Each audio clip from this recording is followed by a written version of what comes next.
ઉનાળાની શરૂઆત થતાની સાથે જ સુરતમાં મનપાની આરોગ્ય વિભાગની ટીમે અખાદ્ય ઠંડા પીણાનો જથ્થો ઝડપી પાડ્યો છે અને આગળની કાર્યવાહી હાથ ધરી છે। સુરતના પાંડેસરા વિસ્તારમાં હોલસેલ વેપારીઓ મોટા પ્રમાણમાં ઠંડુ પીણું વેચી રહ્યા હતા। આરોગ્ય વિભાગે દુકાન ઉપર દરોડા પાડી તપાસ કરતા પેપ્સી, ફ્રૂટી સહિતના ઠંડા પીણાનો મોટો જથ્થો મળી આવ્યો હતો। તો સુરતમાં મહાનગરપાલિકાના આરોગ્ય વિભાગ દ્વારા અખાદ્ય ઠંડુ પીણું હોલસેલ વિક્રેતાના ત્યાં દરોડા કરી અને પકડી પાડ્યું છે અને કાર્યવાહી હાથ ધરી છે। બરફની પેપ્સી, ફ્રૂટી સહિતની વસ્તુઓ કબજે કરી કાર્યવાહી હાથ ધરી છે।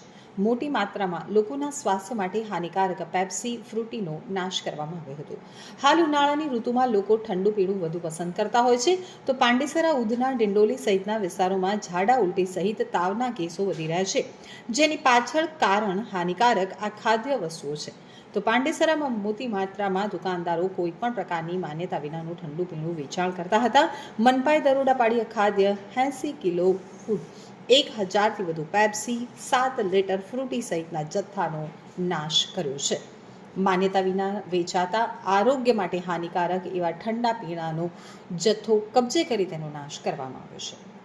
અત્યારે અમારા સાઉથ ઝોન ઉધનાના નાયબ આરોગ્ય અધિકારી શ્રી કિંજલ પટેલ સાહેબના આદેશ અનુસાર અમે આ વિસ્તારમાં આપણા સ્લમ વિસ્તારો છે, ઉધના ઝોનના જેટલા સ્લમ વિસ્તારો છે જેમાં રોગચાળાનું પ્રમાણ હમણાં વધી રહ્યું છે, ત્યાં એક ઝુંબેશ હાથ ધરીએ છીએ, જેમાં અમારી એક ટીમ બનાવવામાં આવેલ છે અને ટીમ દ્વારા જે આવા વિસ્તારો છે ત્યાં કોઈ પણ અખાદ્ય વસ્તુ જેવી કે ઠંડા પીણા છે, કોલ્ડ ડ્રિંક્સ છે, મતલબમાં જે પેલા પેપ્સી જો બાળકો લે છે, અત્યારે ગરમીના કારણે આવું બધું લોકો વધારે પીવાનું પસંદ કરે છે, ઠંડા પીણા કે આ પેપ્સીઓ, કે તેને અમે જગ્યા પર જ જઈને જે તે દુકાન પર સંસ્થા પર ચેક કરીને જો મળતું હોય આવી વસ્તુ જમા લઈએ છીએ। અખાદ્ય જે ખરાબ ખાવાની વસ્તુ જેવી છે એ બધી જમા લઈને તાત્કાલિક એને જગ્યા પર નાશ કરીને પાવડરનો છંટકાવ કરીને એને આમની સાથે ગાડી પણ છે, કચરાની ગાડી, એમાં અમે નાશ કરી દઈએ છીએ અને તાત્કાલિક ટ્રાન્સપોર્ટેશન મોકલી આપીએ છીએ।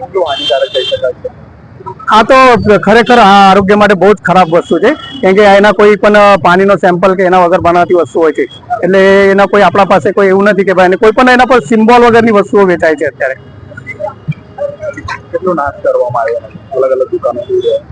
અલગ અલગ દુકાનોમાં? અત્યારે તો અમારી પાસે જે કોલ્ડ ડ્રિંક્સ ને પેપ્સી મળીને લગભગ 400-500 કિલો જેવી છે, પેપ્સીઓ લગભગ સમજો ને તમે 1000 નંગ જેવી હશે, બે દુકાનો મળીને અમારે અત્યારે મળી છે ને તેને અમે અત્યારે તાત્કાલિક નાશ કરેલ છે।